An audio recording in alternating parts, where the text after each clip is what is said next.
So check this out. This is a Giant Crane, ages 4 and up, and it is from Sears. It is from their big toy box line. Got this at a flea market for 20 bucks. The box is in terrible condition. 5 stories, I think. It has a hook, it has a bucket, and this is what you're able to do. It looked like it had a bunch of pieces in it. The guy did show me the battery box, which looked clean. Motors are likely frozen, but I wanted to check this out. So let's take a closer look. Kind of hopeful that it has most, if not all, of the parts. It has 5 blocks, and those are the pieces right here. 5 bottoms, probably 5 tops, and here's the 5 kind of cardboard pieces that will make those. This has got to be the base. This must be a top piece that will go in the base. There's a hook there. This must have some kind of damage. It's taped. Here's the remote control. This is the arm, and then there's this metal piece. Here's the operating and assembly instructions. 5 stories came together, and what's impressive is they actually, 4 of the 5 stay together when you lift them up. Just this one will pop apart. Little tape would fix that. So this is smart. This is the battery box, and it is clean. And this will actually connect over here, like this. And what that'll do is, because it will have 4 batteries in it, it will actually counterweight this arm. This will attach in here to keep it nice and firm. And on the underside of the battery box are these metal wires, which will then hook into here, which then obviously runs into the motors. I think that's an elegant way to use the battery box. What you're trying to do with the crane is assemble these 5 stories to make a nice little apartment skyscraper with a penthouse at top. That wire piece that I was wondering about just hooks in here and goes to here, and again, it just kind of braces the whole thing. Here it is fully assembled. I do believe I have all of the parts. So now the question is, will it work when I put batteries in there? Took the tape off of the inside of the bucket. You can see that there's a piece missing, and there's also a good crack in there. This thing is just about split in half. I would think it probably fell at some point. Kid was probably lifting something heavy, and down it went and got smashed pretty good. I used this kind of super glue and did glue it together.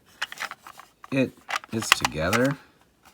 I won't trust it with too much weight, but I guess that's better than tape. This is one of those battery packs that kind of puzzles me. Currently, you got 2 batteries going that way. They kind of continue, come back this way, and you get a total of 4 times 1.5, which is 6 volts.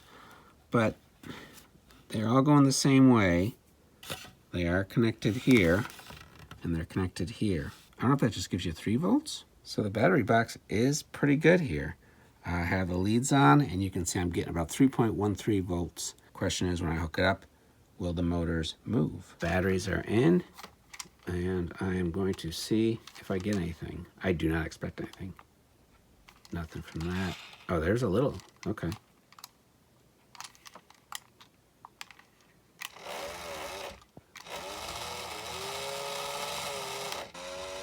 So that's actually going up and down. So that's opening.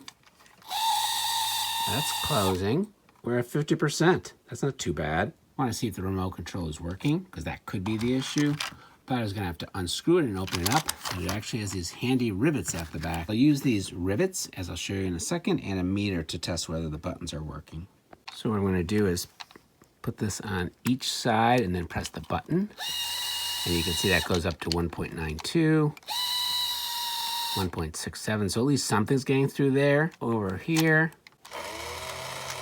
so that's actually a little higher. We know this button isn't working, and actually 3 volts is getting through. So the remote is working for that one. 1.6, so that's a little low, but something's getting through. So what that says to me is the remote is not the issue. It is the motor that is frozen. So the motor that does this movement and this movement. There are 1, 2, 3 motors here. This is the one that makes it go up and down, and I can see that this one is going. So the 2 motors that are not working at the moment are this one and this one. So I really, really do not want to take these things apart. I will almost certainly bust it. What I'm doing right now is just getting in here with a small screwdriver and just manually making these gears move. This one moving pretty cleanly. The one on the side I could do as well. So let's see if that helped with anything. I think this one is working. So that's good. This other one, the last one, still is a no-go. So 3 out of 4 motors, 1 more to go. So I was futzing with this green gear, thinking I was freeing it up, but the motor's over there, which means that there's a gear down below here somewhere. I might have to take this orange box off to get to the actual gear to try to free up that motor. I ended up opening up the remote control, and I'm trying to clean up some of the contacts where this hits this little wire. I'm using a small piece of sandpaper. It's actually wood sandpaper. And I just put it underneath here, and I kind of hold this down and pull.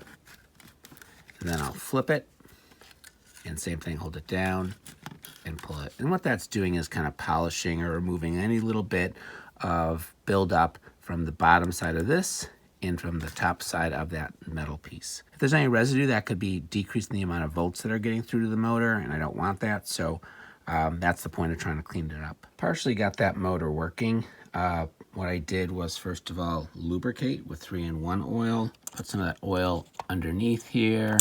I put some heat, you can see where it is, kind of sloppily in here. So I try to lubricate. But then the thing that I did that I think that helped the most was I kind of rigged up so that I have 3 1.5 volts, so that's 4.5 volts running to this motor. By bypassing the battery box, I can put 4.5 volts directly into this. And so I'm giving the motor some extra power, and now, so this is working, but this is completely dead the other way. So I don't know why that would be. This is the side that's working. This side, if I do it, it actually does go backwards. So I did clean it up a little bit more. It's theoretically working now.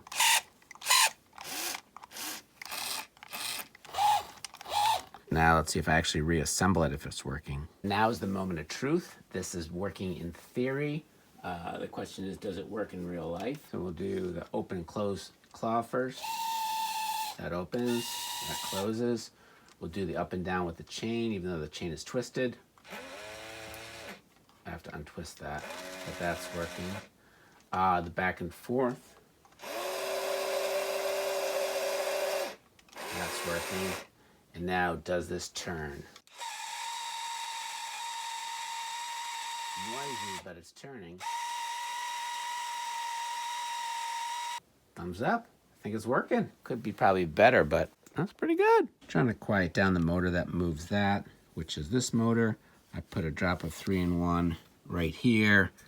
Kind of held it like this, and then worked the motor around, and it is quieter now. Getting it into this motor, which goes up and down, will be harder. Did straighten those 2 tabs. You can see one here. Put a drop of oil in there, and it's a bit better. So I did figure out another feature. You can actually turn this by holding this button.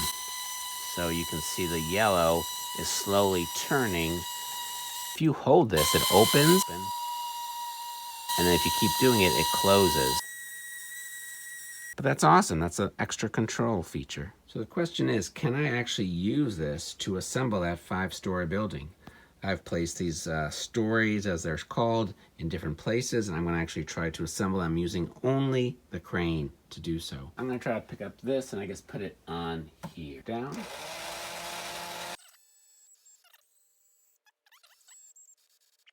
Okay, let's see if it's actually strong enough to pick it up.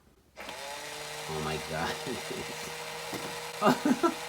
The bottom fell out, but that is no fair. Now I'm going to cheat and put this here. Again, that's just because the cardboard's loose. Look at that! Holy crap. Let me try to get that one in the back. So I got to move it a little bit because it's too, I can't get any closer to the wall.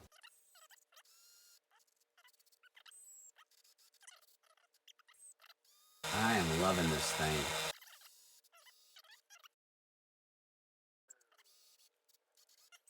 And having way more fun than a grown man should.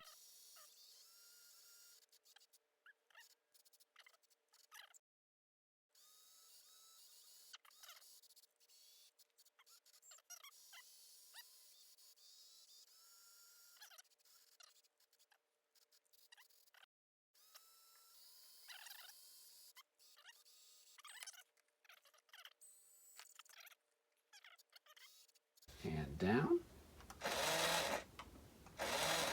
Look at that. I am so proud of myself. So that was deeply enjoyable. Like, that worked much better than I thought it would. And it actually worked. You know, you're so often disappointed by toys. So I thought that was fantastic. Thanks for watching. Please consider subscribing, or at least a thumbs up. Remember, thumbs up never hurt nobody.